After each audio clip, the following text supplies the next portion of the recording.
What it is like to be a failed space marine. The rejection came in silence, not with words, not with gestures, but with the cold truth of my body refusing what should have been my destiny. I still feel the surgical steel against my skin, the burn of the first implants, and the fever that would not break for 13 days. Now, I shuffle through shadow corridors as something lesser, something broken. The initiates call us the walking dead. Each day, I tend to the twisted remains of those whose bodies rebelled more violently than mine.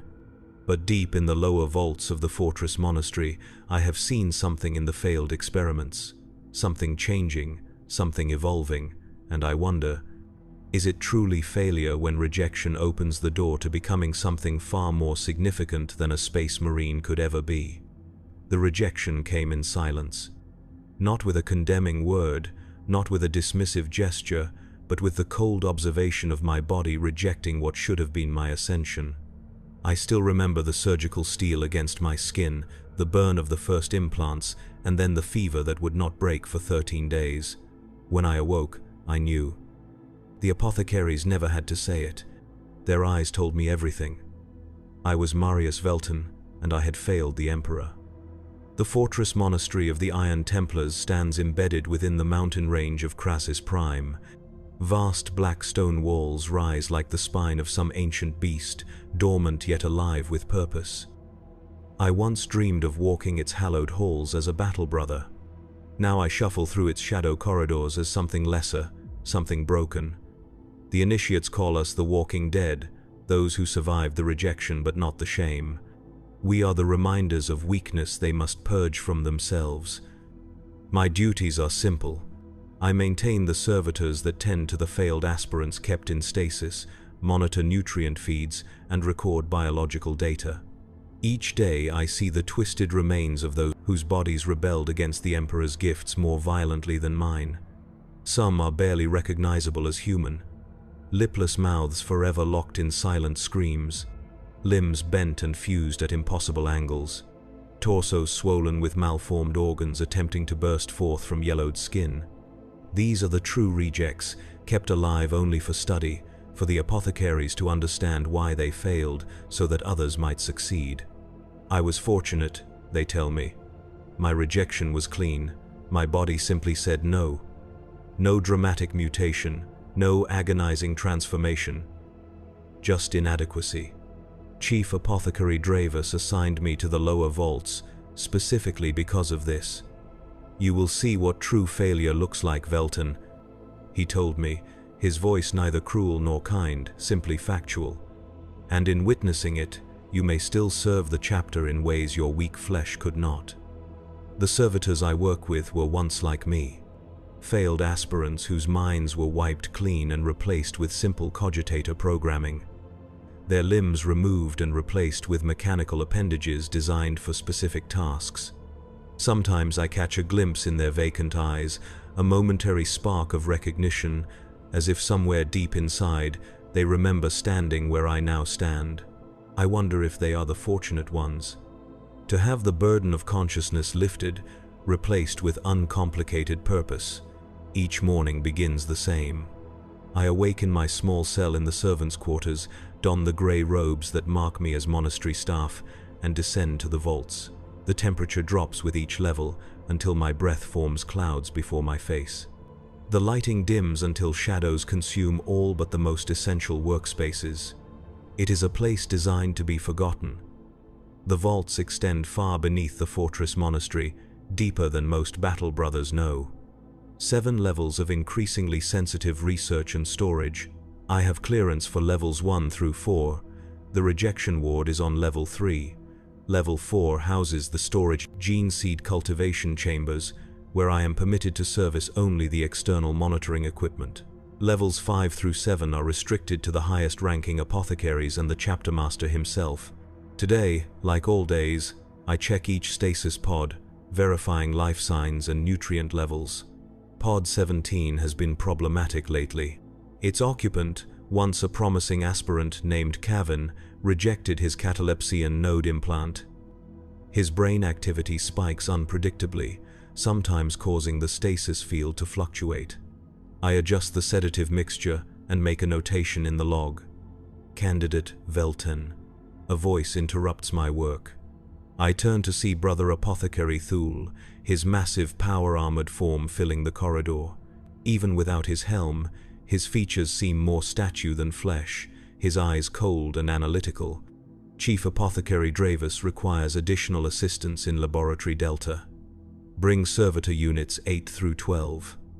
I bow my head in acknowledgement. Yes, Brother Apothecary. Immediately. This is unusual. Laboratory Delta is on level 5. I have never been permitted below level 4. I do not ask questions. Questions are not my place. I activate the servitor units, their mechanical limbs whirring to life, optical sensors glowing a dull red. They form a line behind me as I follow Brother Thule to the restricted elevator shaft. The descent to level 5 is brief but feels momentous. The air changes, becomes charged somehow, like the atmosphere before a storm. When the doors slide open, I keep my eyes downcast as protocol demands. I see only polished stone floors inlaid with silver runes I do not recognize. Brother Thule leads me through a series of security checkpoints, each more stringent than the last. My heart pounds in my chest. Even after 3 years of service, proximity to a fully realized Astartes fills me with both awe and crushing reminder of my own failure. Laboratory Delta is vast, at least 3 times the size of any research space on the upper levels. The ceiling arches high overhead, supported by buttresses carved with prayers to the Omnissiah. The center of the room is dominated by a circular platform surrounded by cogitator banks and monitoring equipment. On the platform lies a single stasis pod, different from those I maintain above. This one is transparent, revealing its occupant fully. What I see within makes me stop involuntarily. The servitors behind me halt, awaiting direction. Inside the pod lies a form that is neither fully human nor fully Astartes. Its proportions are wrong, limbs too long, muscle mass distributed unevenly across a torso that appears to have begun the transformation process but stopped midway. The skin is mottled, patches of ceramic-like hardness interspersed with raw red flesh. But most disturbing is the face. One half appears normal, handsome even, while the other has expanded grotesquely, the eye socket widened to accommodate an organ that pulses with unnatural light. Servitor maintenance as instructed, Chief Apothecary, Brother Thule announces. Only then do I notice Chief Apothecary Dravis at a monitoring station. He turns, his ancient face bearing the scars of countless centuries of service. Unlike most Astartes, whose expressions remain stoic and unreadable, Dravis allows a frown to crease his features. Velten, he acknowledges me with a nod. The monitoring servitors need recalibration. They are failing to record the subtle changes in the subject's neurotransmitter levels. Your experience with the rejection ward equipment should be adequate. Yes, Chief Apothecary, I respond, moving toward the servitor control console. As I work, I cannot help but steal glances at the being in the stasis pod. Something about it seems familiar, though I know this is impossible. I have never been to this level before. Yet there is something in the unaltered half of its face that strikes a chord in my memory. You recognize him, Dravis says, his voice startling me. It is not a question. I freeze, uncertain how to respond. Lying to an Astartes is futile. They can hear the change in your heartbeat, smell the fear response in your sweat. There is something familiar, Lord, though I cannot place it. I admit. Dravis approaches the stasis pod, placing a massive gauntleted hand upon its surface. This was Brother Carolus of the 5th Company. He volunteered for an experimental procedure intended to enhance the catalepsian node, allowing Astartes to function without rest for up to 60 days in combat situations. I say nothing. Knowing more will be revealed if I wait. The procedure failed, Dravis continues, but not in any way we anticipated. Instead of rejecting the enhancement, his body began to transform it and adapt it. We believed at first we had stumbled upon a breakthrough. Then the mutations began. I glance at the subject again, noting how the enlarged eye seems to track movements even in stasis. This cannot be possible. Why am I permitted to see this, Lord? I finally ask. Dravus turns his ancient gaze upon me. Because you have demonstrated both competence and discretion in your duties, and because we require someone with your unique perspective for the next phase of research. My perspective, Lord? You rejected the gene seed cleanly. Your body recognized it as incompatible and shut down the transformation process without complication. We believe this genetic response may hold the key to controlling the mutations we now face with Brother Carolus and 3 others like him. The revelation sits heavy in my chest. After 3 years of existing as a reminder of failure, my rejection might actually serve a purpose. The irony is not lost on me. What would you have me do, Chief Apothecary?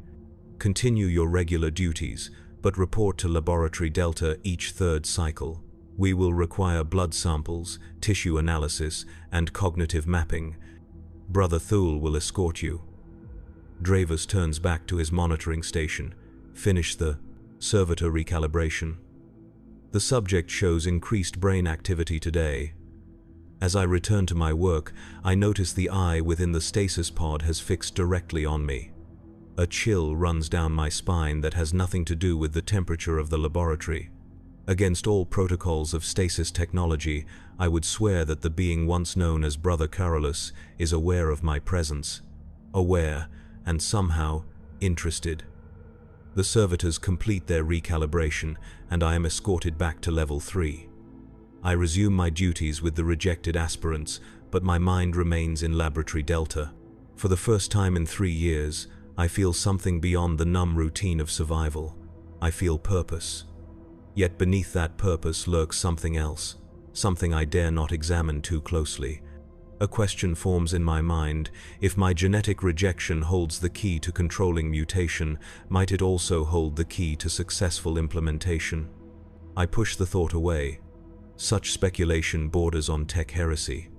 I am Marius Velton, failed aspirant, servitor handler.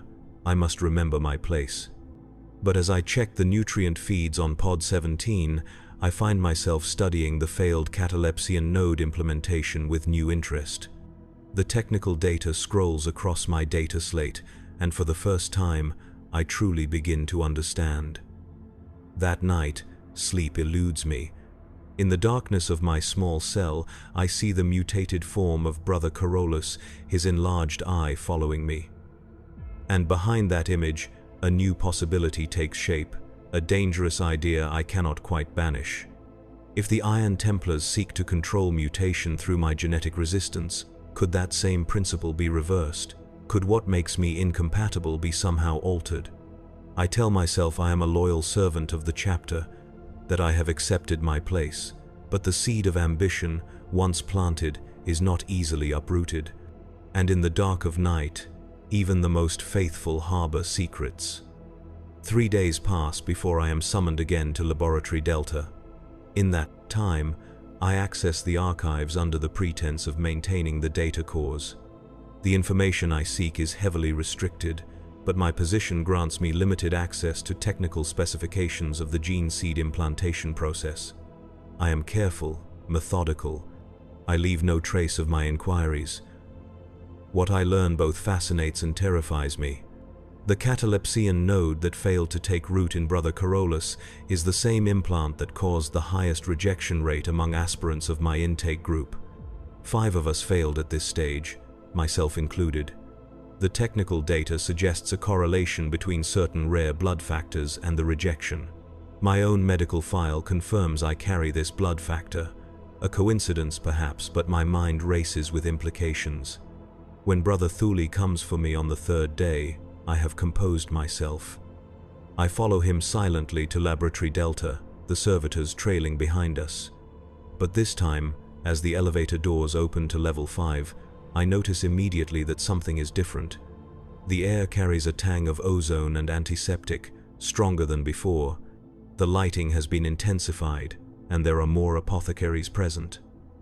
Chief Apothecary Dravus stands not by the monitoring station but at the stasis pod itself. Beside him is a figure I have never seen before, clad not in the black power armor of the Iron Templars but in the white and red of the Adeptus Mechanicus. A magos biologis, his face more machine than man, multiple optical enhancements whirring as they focus and refocus on the pod's occupant. The subject shows increasing neural activity despite stasis protocols.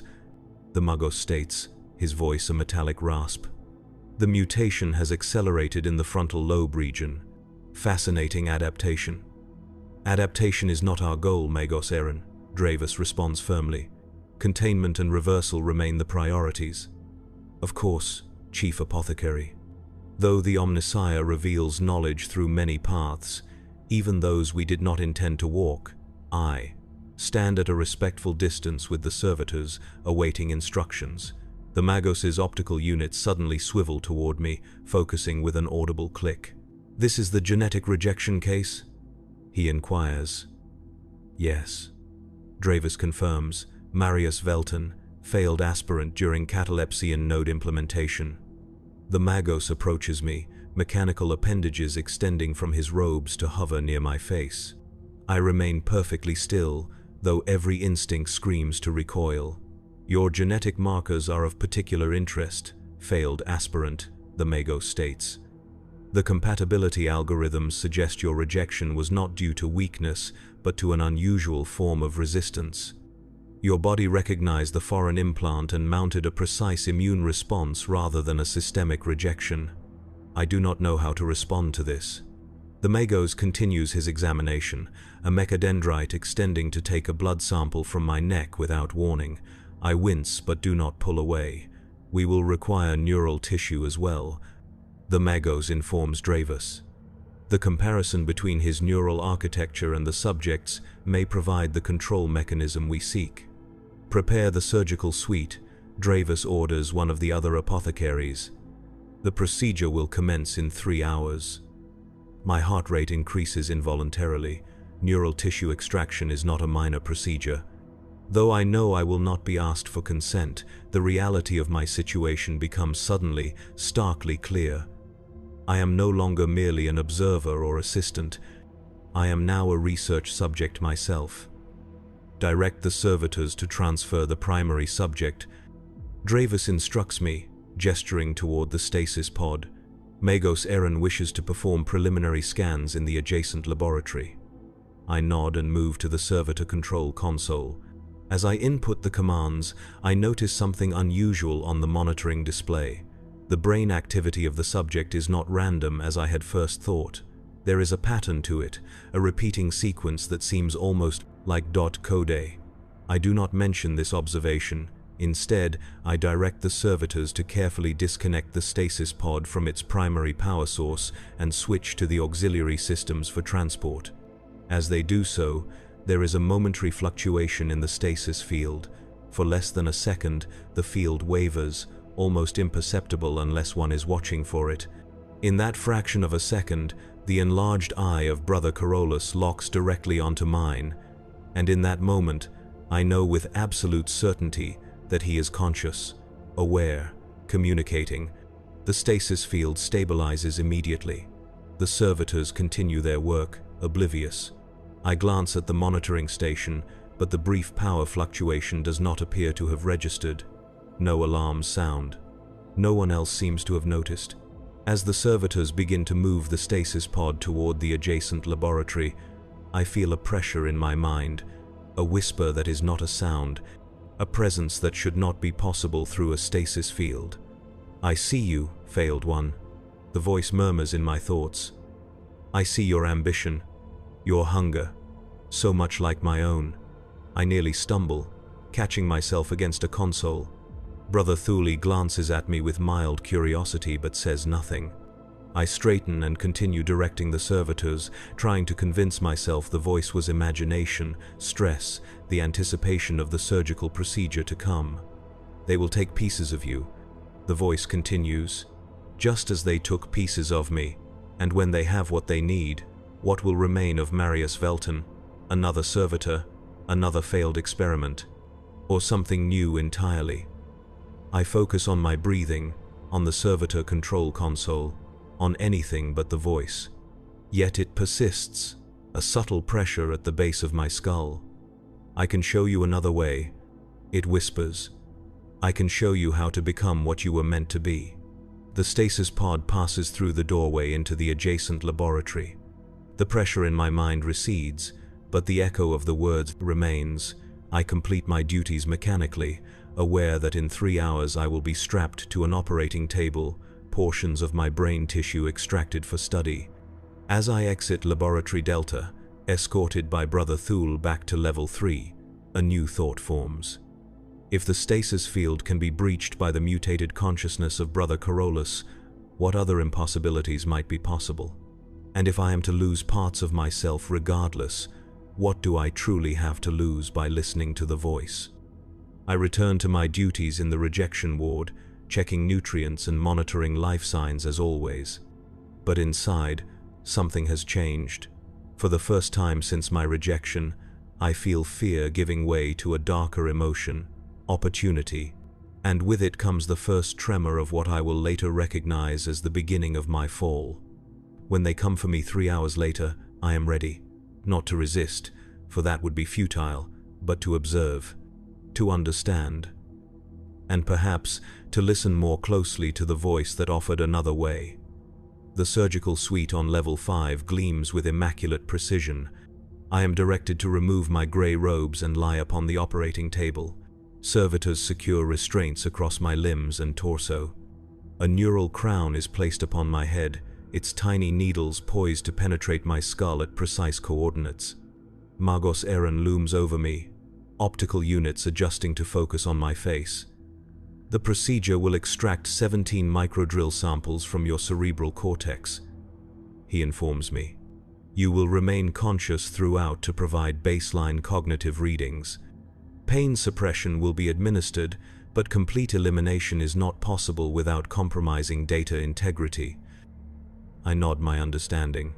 Fear is present, but distant, as though happening to someone else. Chief Apothecary Dravus appears at the edge of my vision. Your service honors the chapter, Velton, he says, his tone formal. The knowledge gained may save Brother Carolus and prevent similar mutations in future. Astartes. I live to serve, Chief Apothecary. I respond automatically. The procedure begins. The neural crown activates, tiny drills whirring to life. The pain suppression is minimal, as promised. Each extraction feels like a white-hot wire being pushed into my brain, then slowly withdrawn. I grit my teeth, determined not to cry out. Pride, at least, remains to me. On the third extraction, something unexpected happens. As the drill penetrates my frontal lobe, a flash of memory surfaces. Not my memory, but something alien, something that should not exist in my mind. I see through the eyes of Brother Carolus as he volunteers for the experimental procedure. I feel his pride, his certainty that he will emerge stronger, more valuable to the chapter. The memory shifts. Agony beyond description. The catalepsian node not merely enhancing his abilities but changing, evolving, reaching into parts of his brain that should be inaccessible. And with that change, a new awareness dawning. The ability to reach beyond his physical form, to touch other minds, to influence the very technology meant to contain him. The drill withdraws, and the memory fades. I gasp for breath, sweat pouring from my body. Interesting spike in delta wave activity. Magos Eren notes dispassionately, mark the sample. The procedure continues. 2 more extractions, 2 more glimpses into memories that are not mine. Brother Carolus discovering his new abilities. Brother Carolus reaching out to the servitors, subtle manipulations of their programming. Brother Carolus searching for minds similar to his own, minds with the potential to understand. By the 12th extraction, I am shaking uncontrollably. The Magos adjusts the restraints and continues. The pain is no longer relevant. What matters are the fragments of knowledge being transferred to me with each invasion of my brain. Not random memories, I realize, but carefully selected information. Brother Carolus is using the procedure itself as a conduit, turning the very tools of the apothecaries against them. The 17th and final extraction is the most painful, the drill penetrating deeper than the others. With it comes not a memory but an instruction, complex and multifaceted, implanted directly into my neural pathways. I feel it take root, a seed of corruption disguised as illumination. When the neural crown is finally removed, I lie trembling on the operating table. Blood trickles from the tiny wounds in my scalp. Magos Eren examines the collected samples, already forgetting my presence. Fascinating neural architecture, he comments to Dravis. The resistance factor appears to be localized in the rejection of specific synthetic proteins. With proper modification, we may be able to create a targeted counteragent. I am released from the restraints and helped into a sitting position by a servitor. No one asks how I feel. No one inquires about the experience. I am merely the source of the samples, my purpose fulfilled. Return to your quarters for recovery. Dravis instructs me. Report to Laboratory Delta in 2 days for follow-up examination. I nod weakly and allow myself to be escorted back to Level 3. In my small cell, I collapse onto the narrow bed, exhaustion claiming me immediately. But sleep brings no peace. In my dreams, Brother Carolus stands before me, his form no longer confined to the stasis pod. He is magnificent and terrible, his mutated features now seeming not a corruption but an evolution. His enlarged eye pulses with inner light, seeing things beyond normal perception. You have received the first gift, he tells me. Your mind now contains the keys. In 2 days, when you return to Laboratory Delta, you will execute the protocol I have given you. What will happen? I ask in the dream. His lipless mouth forms what might be a smile. Liberation, transformation, the fulfillment of potential denied to us both. I will become Astartes? Even in the dream, I hear the desperate hope in my voice. You will become something far more significant, Brother Carolus promises. Neither failed aspirant nor limited Astartes, but something new. Something necessary for the survival of the species. The Emperor, I begin. The Emperor created the Primarchs, and from them, the Astartes. Carolus interrupts. Evolution by design. What happens now is simply the next step, unplanned but inevitable. Evolution finds a way, Marius Velton. And you and I shall be its instruments. I wake with a gasp, my body drenched in sweat. The dream remains vivid, unlike normal dreams that fade upon waking. The instructions planted in my mind during the extraction procedure pulse with clarity. I know exactly what I must do when I return to Laboratory Delta, every step laid out with precision. The rational part of me recognizes this as manipulation, as corruption. Brother Carolus is no longer an Astartes in any meaningful sense. Whatever mutation has claimed him has also altered his loyalties, his purpose. To follow his instructions would be betrayal of the chapter, of the Emperor himself. Yet as I lie in the darkness, I cannot help but wonder. Was my rejection truly a failure of my flesh, or was it the chapter failing to recognize my true potential? If Brother Carolus speaks truly, and I could become something beyond even the Astartes, is that not a form of service? Is that not fulfilling the Emperor's will for humanity to evolve, to become stronger? Such thoughts are dangerous, heretical even. I should report them immediately, confess to Chief Apothecary Dravis that Brother Carolus has somehow reached into my mind. That would be the loyal thing to do. Instead, I rise from my bed and move to the small desk in the corner of my cell. From a hidden compartment beneath it, I withdraw a data slate I had appropriated months ago from a decommissioned servitor. On it, I begin to record everything I have learned, both from the archives and from Brother Carolus himself. Knowledge is power, and I am no longer willing to remain powerless. The next day, I perform my duties in the rejection ward as always. My head throbs where the drills penetrated, but I show no outward sign of discomfort. The failed aspirants in their stasis pods seem different to me now. Not objects of pity or reminders of my own inadequacy, but data points in a larger pattern. Their failures, like mine, may serve a purpose unforeseen by the chapter. Pod 17 captures my attention again. Kavin, the aspirant whose catalepsy and node rejection caused irregular brain activity. I check his readings more carefully than usual. The patterns are subtle but unmistakable once you know what to look for. Not random spikes, but coded pulses. Similar to what I observed with Brother Carolus, though far less sophisticated. I glance around to ensure no one is watching, then adjust the nutrient mixture flowing into Kavin's pod. Nothing dangerous, nothing that would trigger alarms. Simply a modification to the standard formula, increasing certain neural stimulants while decreasing sedatives. A small experiment of my own. As I complete my rounds, Brother Thule appears at the entrance to the rejection ward.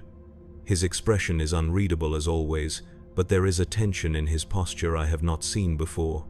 Candidate Velton, he addresses me. Your presence is required in Laboratory Epsilon immediately. Laboratory Epsilon, not Delta, where I had undergone the extraction procedure. Epsilon is unfamiliar to me, not mentioned in any of the archives I had accessed. Unease settles in my stomach, but I nod in acknowledgement.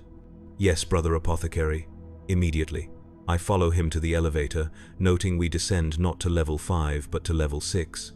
The security checkpoints here are even more stringent. Retinal scans, genetic verification, neural pattern analysis. I submit to each in turn, wondering why I am being granted access to a level supposedly restricted to only the highest-ranking apothecaries. Laboratory Epsilon makes Delta appear crude by comparison. The technology here is beyond anything I have seen, some of it bearing the distinct hallmarks of Xenos influence, though carefully sanctified with Imperial iconography. At the center of the laboratory stands not a stasis pod but a massive containment sphere, its surface a shifting matrix of energy fields and hexagrammic wards. Within the sphere floats what remains of a space marine. Or rather, what a space marine has become. The figure has shed all pretense of humanity. Its armor has been incorporated into its flesh, ceramite and bone, fused into a new substance that pulses with internal light. Its head has elongated, the skull splitting to accommodate a crown of sensory organs that writhe with apparent intelligence of their own. Where the face should be is a vertical slit from which emanates a soft, keening sound just at the edge of hearing. I stop involuntarily, horror and fascination warring within me. This is mutation far beyond what I witnessed with Brother Carolus. This is transformation into something utterly alien. Chief Apothecary Dravis and Magos Aaron stand before a control console, deep in conversation. They look up as Brother Thule escorts me forward. Candidate Velton, Dravis acknowledges me. I trust you have recovered adequately from yesterday's procedure. Yes, Chief Apothecary, I respond, my eyes drawn back to the containment sphere. You are wondering why you have been brought here, Dravis states. Why you are permitted to see what few even among the chapter know exists. I remain silent, waiting. The being before you was once Brother Falmius of the Third Company, Dravis continues. He was the first to undergo the experimental catalepsian node enhancement, the first to experience the mutation. And soon, we believe, the first to complete the transformation into something else entirely. The Rubicon Abominatus. Magos Aaron intones, a note of what might be reverence in his metallic voice. The what, Lord? I ask before I can stop myself. A theoretical threshold, Dravis explains, beyond which human evolution accelerates exponentially, uncontrolled by either natural selection or careful engineering. A point of no return. Brother Carolus approaches this threshold, Magos Aaron adds, but has not yet crossed it. Brother Falmius, as you can see, has progressed much further. 3 others are at various stages between them. I look again at the thing in the containment sphere. Its keening has changed pitch, becoming almost melodic. I feel a pressure similar to what I experienced with Brother Carolus, but stronger, more insistent. I resist it, focusing on Dravis's words. Your neural tissue has provided valuable insights, Dravis tells me. Your natural resistance to the catalepsian node implantation may be the key to developing a cure, or at least a means of controlling the progression. I am honored to serve, Chief Apothecary, I respond automatically. There is more required of you. Dravis continues. Magos Aaron has determined that your neural architecture possesses unique properties. Properties that may allow you to communicate with the affected brothers without risking contamination yourself. For a moment, I cannot process what I am hearing. They wish me to communicate with these mutated Astartes, to expose my mind directly to whatever has transformed them. I do not understand, Lord, I manage to say. I am a failed aspirant. How could I possibly? Precisely because you failed, Magos Aaron interrupts. Your rejection was not a weakness, but a specific form of resistance. You possess neural pathways that are incompatible with the mutation vector, yet similar enough to establish communication. You are, in effect, immune yet receptive. The implications are staggering. For 3 years I have lived with the shame of rejection, only to discover now that my failure might be my greatest value to the chapter. What would you have me do? I ask, though I already suspect the answer. Dravus gestures to a device next to the containment sphere. It resembles a modified neural crown, similar to what was used during my extraction procedure but more elaborate, with additional interfaces and restraint systems. You will be connected to a neural interface, he explains. It will allow controlled communication with Brother Falmius while maintaining appropriate safeguards against mental corruption.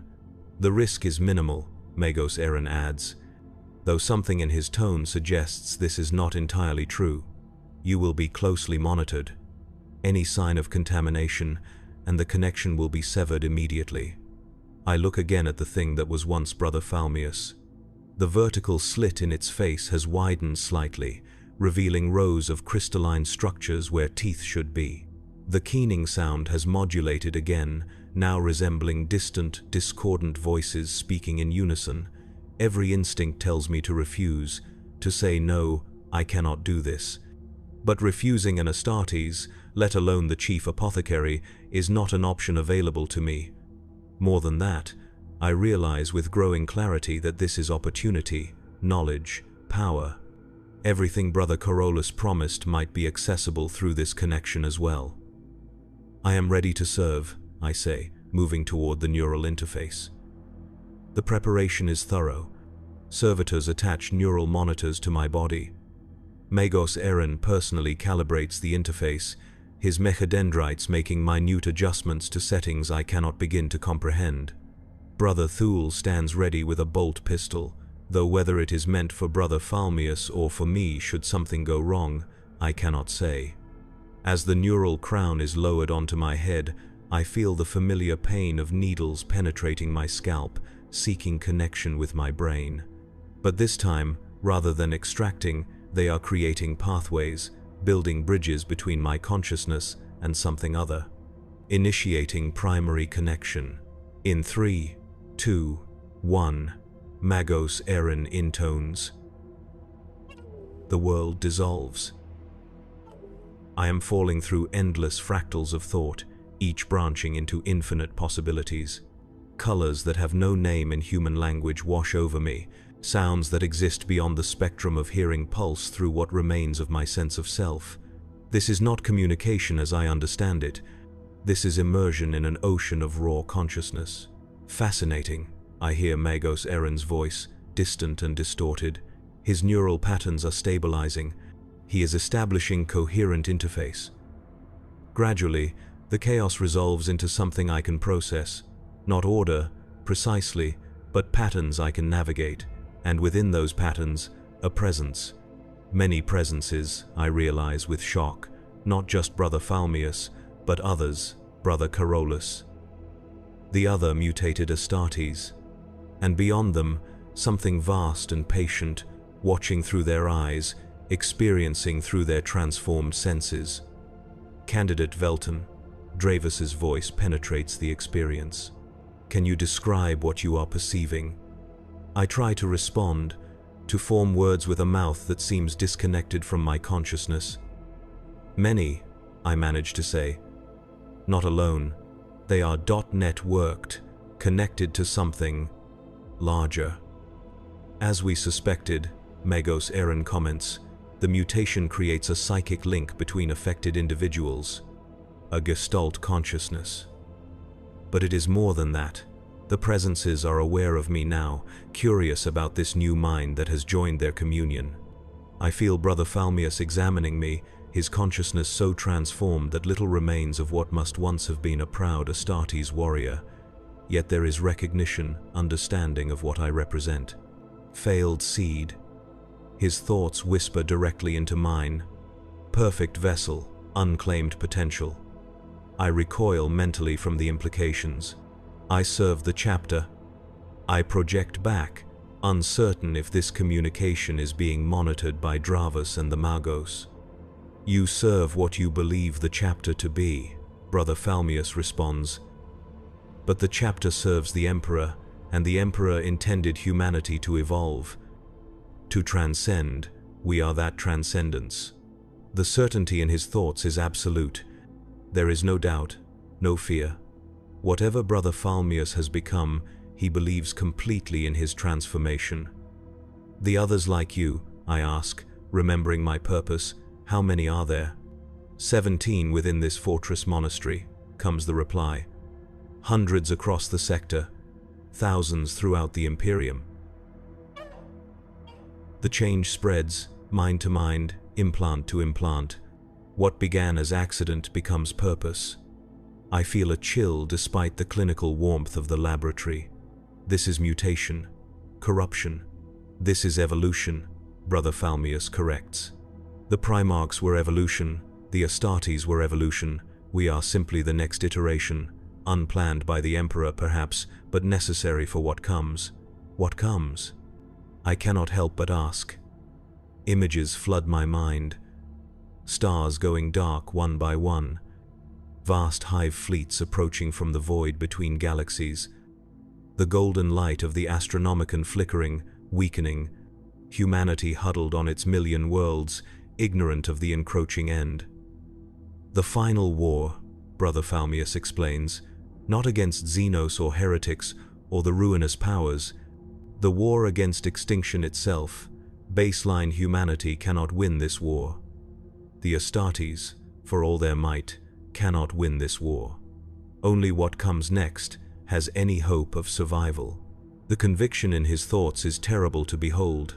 I sense no madness, no delusion. Only absolute certainty based on information I cannot access, perspectives I cannot share. The chapter will destroy you, I tell him. They seek a cure, a way to reverse the mutation. A sensation like laughter ripples through the connection. They seek to control what they cannot understand. Just as they sought to control you, failed seed, to use your rejection as a weapon against us. But you are more valuable than they know. You are the bridge.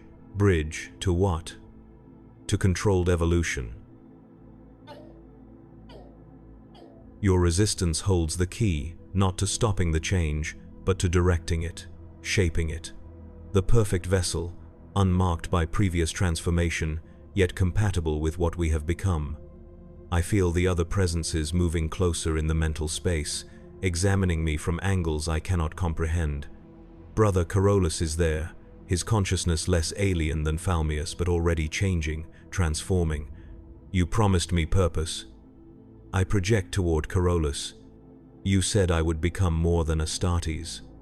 And so you shall, Carolus responds. The Magos and the Chief Apothecary believe they are using you to communicate with us, to understand us. In truth, we are using this connection for something far more significant. I try to withdraw, suddenly afraid, but find myself held in place within the neural interface. Something is happening, a transfer of information far beyond what should be possible through this connection. Not just data, but changes to my very neural architecture. I am being rewritten, recoded from within. What are you doing to me? I cry out, uncertain if the words leave my physical mouth or merely echo within the mental space. Fulfilling your potential, Falmius answers, preparing the vessel. When the time comes, you will know what to do. The connection begins to destabilize. I feel the Magos initiating disconnection protocols, perhaps sensing that something has gone wrong. As the neural pathways between us begin to close, Brother Falmius leaves me with a final thought. 3 days, Laboratory Delta, the first of many transformations begins. Reality crashes back with brutal suddenness. I gasp for air, my body convulsing against the restraints of the neural interface. Alarms sound throughout Laboratory Epsilon. Servitors move with mechanical precision to stabilize my vital signs. Through blurred vision, I see Dravus and Magos Eren bent over monitoring equipment, their expressions grim. Neural patterns highly irregular, the Magos states. Possible contamination. Purge the interface. Dravus orders. Full quarantine protocols. The neural crown is removed from my head, each needle withdrawal sending fresh pain through my skull. My thoughts are chaos, fragments of what was shared with me mixing with my own consciousness. I try to focus, to separate myself from the alien presences that touched my mind, but the boundaries feel permeable now, uncertain. Candidate Velton, Dravus addresses me directly. Report. What did you experience? I hesitate.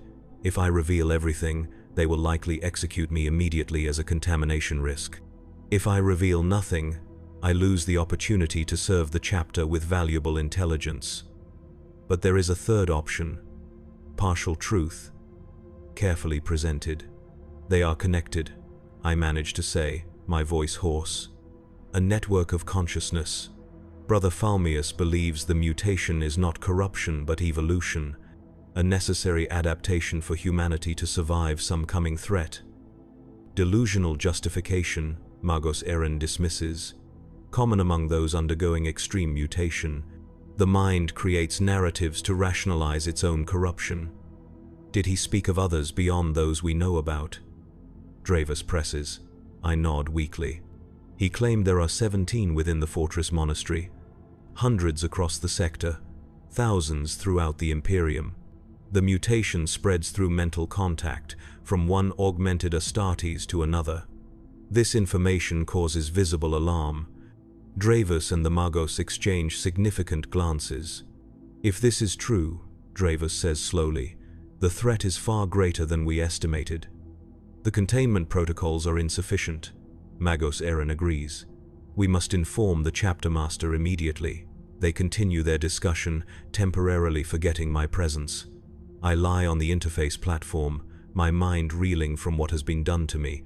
I can feel the changes beginning already, subtle adjustments to neural pathways, new connections forming where none existed before.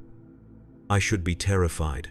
I should be begging the apothecaries for help, for purification. Instead, I feel a growing sense of anticipation, of purpose. The failed aspirant who could not become Astartes will become something else entirely, something perhaps even greater. Return Candidate Velton to quarantine on level 4. Dravus finally orders, full monitoring, no contact with other personnel until we determine the extent of potential contamination. 2 servitors help me to my feet. My legs feel strange beneath me, as though the proportions have changed slightly. An illusion, surely. The physical changes cannot have begun so soon. As I am escorted from Laboratory Epsilon, I catch a final glimpse of Brother Falmius in his containment sphere. The vertical slit in his face has widened further, and I swear it forms what might be interpreted as a smile. Quarantine on level 4 is a sterile cell, white walls and constant illumination. Neural monitors attached to my skull record every brainwave, every dream, every thought, or so the apothecaries believe. What they do not understand is that I have been given the knowledge to manipulate these readings, to show them exactly what they expect to see. A mind recovering from trauma, but otherwise untainted. A loyal servant of the chapter, shaken but steadfast. In truth, I am changing by the hour. The seeds planted in my consciousness by Brother Falmius and Brother Carolus are growing, spreading, transforming my understanding. I see connections I never noticed before, patterns in the chapter's operations, weaknesses in their security protocols. Knowledge that was never mine now unfolds in my thoughts as naturally as memories. 3 days, Brother Falmius had said. 3 days until whatever has been set in motion reaches its next phase. I must be patient, I must be careful. I must give the apothecaries exactly what they want to see. On the second day of quarantine, Chief Apothecary Dravus himself comes to interview me. He stands outside the transparent wall of my cell, studying me with ancient eyes that have seen 10,000 years of war and transformation. "Your neural patterns have stabilized," he informs me. "No obvious signs of contamination." "I am grateful to hear it, Lord," I respond, the perfect picture of deference. "What you experienced in Laboratory Epsilon," Dravus continues, "the connection with Brother Falmius. Describe it again, in detail." I do so, carefully omitting any mention of the changes to my neural architecture, of the information transferred, of the promises made. I speak of confusion, of alien thought patterns, of struggle to maintain my sense of self, all things they would expect to hear. Brother Falmius spoke of evolution, I tell Dravus, of transcendence. He believed the mutation was not a corruption but the next step for humanity. "A common delusion among the corrupted," Dravus says dismissively. "They always believe their degeneration is actually ascension." "Yes, Lord, I agree." It was disturbing to witness such conviction in obvious heresy. Dravus studies me carefully. "You feel no sympathy for his position, no curiosity about what he has become, only revulsion, Lord." I lie smoothly, "and gratitude that my failure to become Astartes spared me such a fate." He nods slowly, seemingly satisfied. "You have served the chapter well, Candidate Velton. Few would have withstood such mental contact without breaking. Your resistance to the mutation may prove more valuable than any of us anticipated." "I live to serve, Chief Apothecary. Tomorrow you will be released from quarantine," Dravus informs me. "Return to your normal duties in the rejection ward. In 5 days, report to Laboratory Delta for follow-up examination. We will determine then if further neural interface sessions are warranted." 5 days. 2 days beyond what Brother Falmius indicated would be the beginning of transformation. I wonder if the apothecaries have altered their schedules, perhaps sensing something amiss. It changes nothing. The seeds are already planted. The process has already begun. "Thank you, Chief Apothecary," I respond. "I will not disappoint your trust." After Dravus leaves, I sit on the edge of my narrow bed and close my eyes. Within the privacy of my mind, I explore the changes taking place. New neural pathways forming, connecting parts of my brain that were never meant to communicate directly. Enhanced perception, allowing me to sense the electrical fields of the monitoring equipment, to feel the vibrations of the fortress monastery around me. And more troubling, the presence of others at the edges of my consciousness. Distant yet, but growing clearer. The mutated Astartes reaching out, connecting, forming the network that Brother Falmius described. I am becoming a node in that network, a junction point with unique properties due to my uncorrupted physical form. That night, I dream of transformation. In the dream, my body remains human in appearance, but inside, I am changing. My organs shift and realign. My brain expands, developing new structures, new capabilities.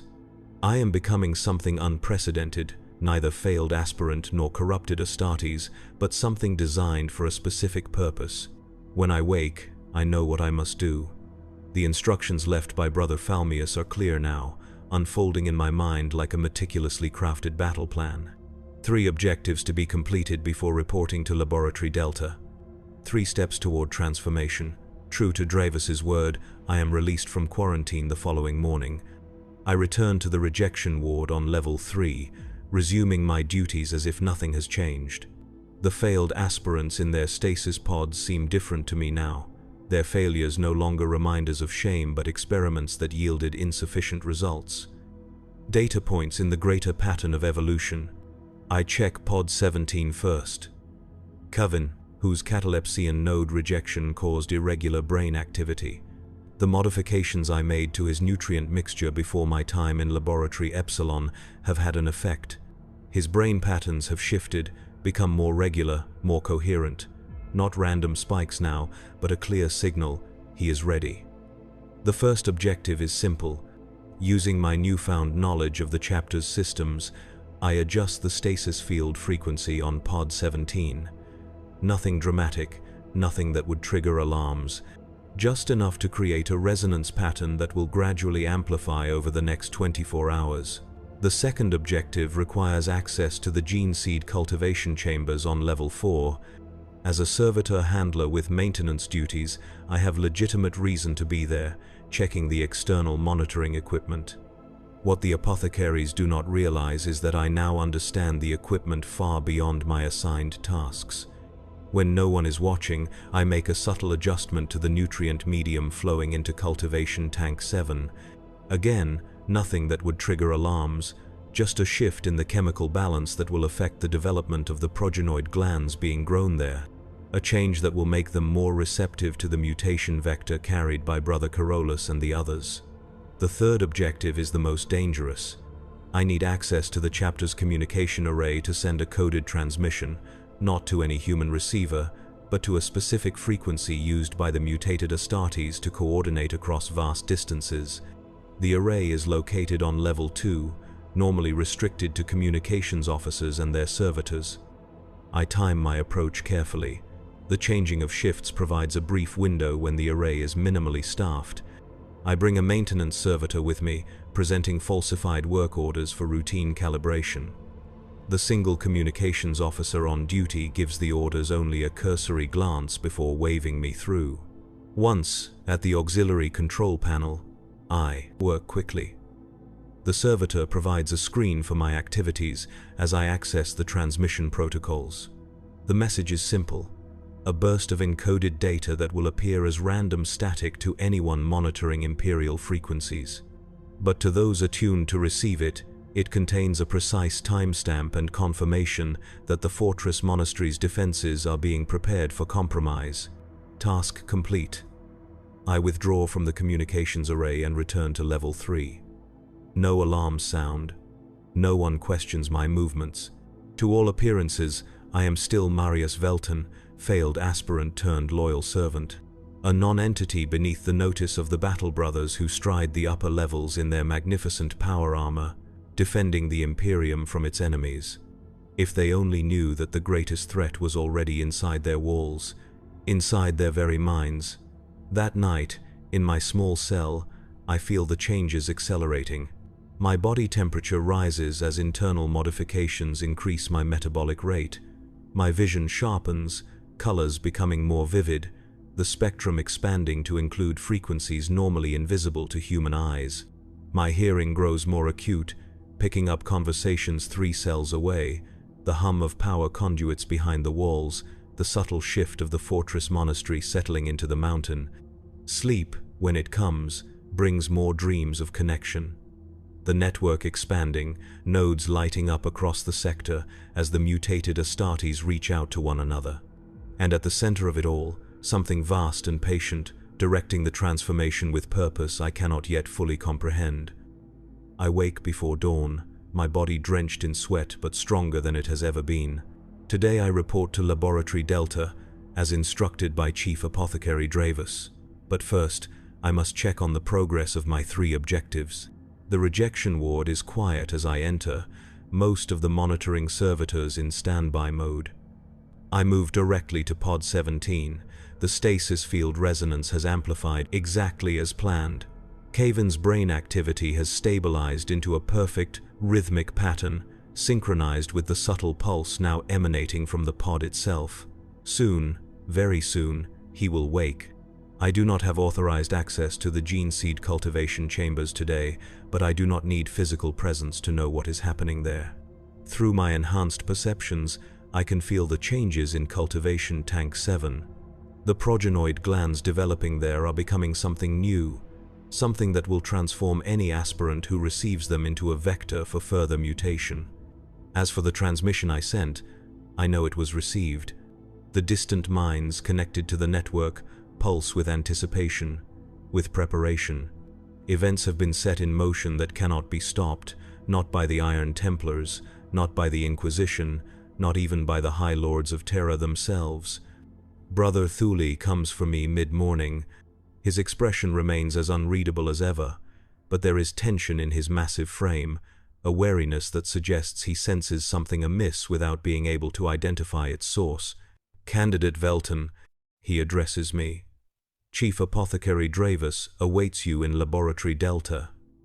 "Yes, Brother Apothecary, I am ready." As we walk to the elevator, I notice subtle changes in the Fortress Monastery's operations. More battle brothers in the corridors than usual, increased servitor activity in the security checkpoints. The chapter is preparing for something, though they do not yet know the true nature of the threat they face. Laboratory Delta is more crowded than my previous visits. In addition to Chief Apothecary Dravis and Magos Erin, there are 2 other apothecaries present, as well as a figure I have never seen before. A space marine in armor of deepest black, but bearing no chapter insignia. An arm of gleaming silver betrays his identity even before I see the inquisitorial rosette hanging at his belt.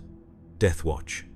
The stasis pod containing Brother Carolus stands at the center of the laboratory as before, but additional restraint fields have been established around it, layers of protection against what the pod contains. Carolus himself has changed since I last saw him. The mutation has advanced, his body now resembling more closely what I witnessed with Brother Falmius. The enlarged eye pulses with inner light, tracking my movements as I enter. "Candidate Velton," Dravis acknowledges me.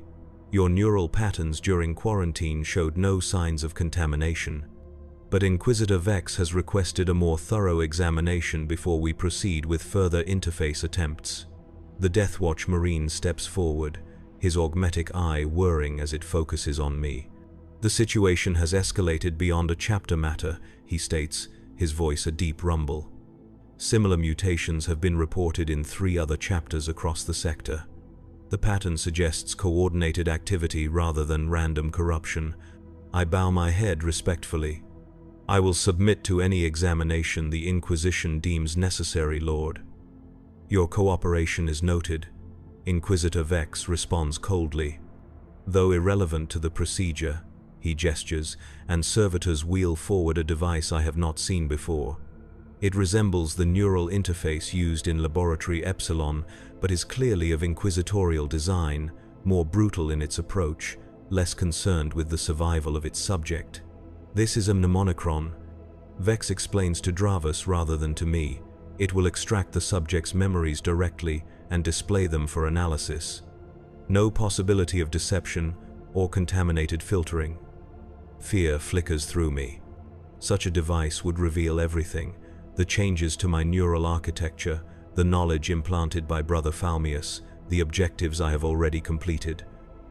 Discovery would mean immediate execution, but as the servitors prepare the mnemonicron, I sense something else. A pulse of energy from the stasis pod containing Brother Carolus.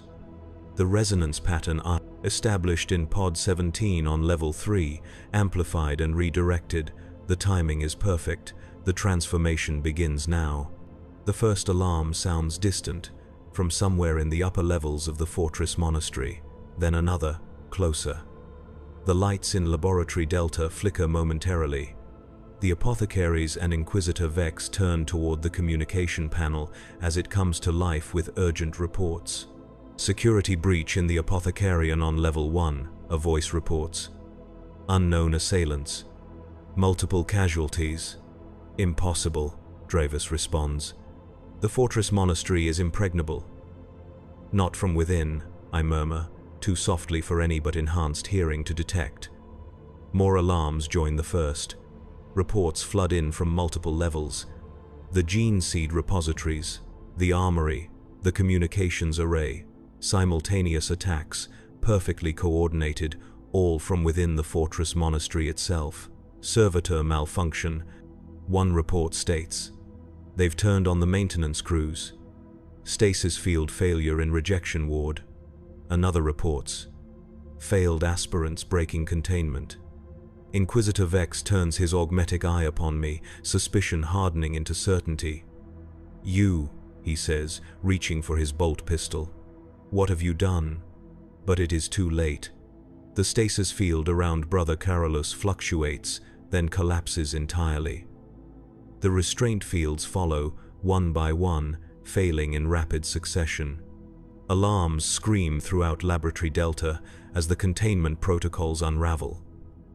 Brother Carolus rises from the pod, his mutated form unfolding to its full height.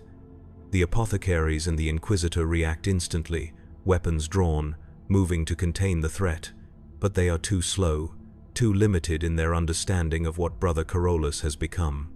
Energy pulses from the enlarged eye in his skull, a wave of force that sends everyone in the laboratory crashing against the walls. Everyone except me. I stand untouched, protected by the changes already taking place within my own body. Time has come. Marius Velton. Brother Carolus speaks aloud for the first time, his voice a harmonious blend of tones that seem to resonate directly with my nervous system. The vessel is prepared. The transformation begins. Inquisitor Vex struggles to his feet, bolt pistol still clutched in his hand. In the Emperor's name, he gasps. What heresy is this? Not heresy, Inquisitor, I respond, my own voice changing as I speak, gaining harmonics impossible for a human throat to produce. Evolution. The Emperor created the Primarchs. From them, the Astartes. And now, what comes next? Vex fires his bolt pistol. The mass-reactive round speeds toward my chest, a killing shot that would end any normal human. But I am no longer normal. My perception has accelerated to the point where the bullet seems to crawl through the air. With reflexes I should not possess, I simply step aside, letting the round pass harmlessly by. Impossible, Vex whispers. Brother Carolus moves to my side, placing a mutated hand upon my shoulder. The perfect vessel, he says, unclaimed by previous transformation, the bridge between what was and what will be. Chief Apothecary Dravus has regained his feet as well, his ancient face contorted with a mixture of horror and fascination. Candidate Velton, he says, whatever they have promised you is a lie. This is corruption, not evolution, not the Emperor's will. I look at him with something approaching pity. You have served faithfully, Chief Apothecary, but your understanding is limited by what you were designed to be. Just as the Astartes were designed with limitations to prevent another heresy, what comes next will have no such limitations. Throughout the fortress monastery, the carefully orchestrated collapse of security systems continues. The modified gene seed in Cultivation Tank 7 has released spores into the ventilation system, carrying the mutation vector to every level. The servitors, reprogrammed through the subtle adjustments I made over the past 3 days, turn against their masters. The failed aspirants, awakening from stasis-like cavern in Pod 17, find themselves changing, evolving, becoming nodes in the expanding network. And beyond the walls of the fortress monastery, across the sector, similar transformations are taking place in other chapters. The signal I sent has triggered a coordinated emergence of what has been growing in secret for decades. What are you becoming? Magos Aaron asks, his mechanical voice containing something like reverence. The Mechanicus, always fascinated by evolution, by transformation, even when it should inspire only horror. Something necessary, I tell him. The final adaptation before the coming storm. That which will preserve humanity when all other defenses fail. Brother Carolus turns toward the mnemonicron, the device intended to expose my deception. With a gesture, he causes it to activate, but not to extract memories. Instead, it begins to broadcast, to amplify the signal already spreading through the fortress monastery. The signal that awakens potential, that triggers transformation in those with compatible neural architecture. Inquisitor Vex makes a final, desperate move. From his belt he takes a small device, a deadman switch connected to what can only be an explosive charge powerful enough to destroy the entire laboratory.